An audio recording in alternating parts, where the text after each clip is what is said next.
In a story truly based on the phrase "the rich get richer," a UK-based charity says the wealthiest 1% will own more than the rest of us combined by next year. Oxfam International's study released Monday morning ahead of the World Economic Forum in Davos showed the world's global elite increased their share of wealth from 44% in 2009 to 48% last year, a number Oxfam's executive director called simply staggering. Winnie Byanyima stressed prolific lobbying, especially in the U.S., has sent public dollars to special interests instead of benefiting the whole population. Extreme inequality isn't just a moral wrong, it undermines economic growth and it threatens the private sector's bottom line. The numbers are, of course, controversial. If you believe narrowing the wealth gap makes for a stronger economy, these findings are troubling. If you believe in the trickle-down theory of the wealthy stimulating growth and prosperity, you probably think the numbers are misleading. This is the same group that attended the World Economic Forum last year and tried to spur debate on economic inequality,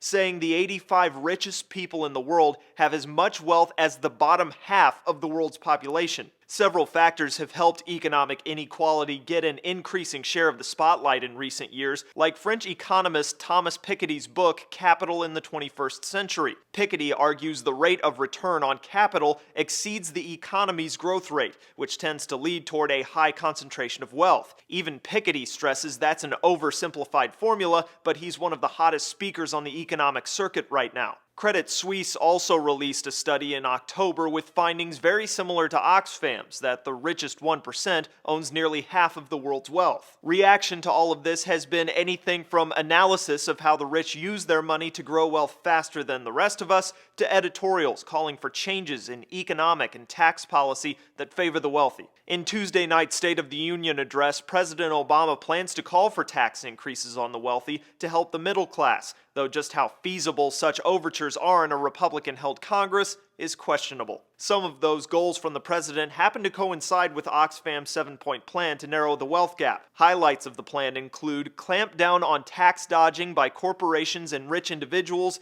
invest in universal free public services such as health and education, and introduce minimum wages and move towards a living wage for all workers. Oxfam says some of the best billionaire growth came from people with stakes in financial, insurance, pharmaceutical, and healthcare industries. For Newsy, I'm Cliff Judy.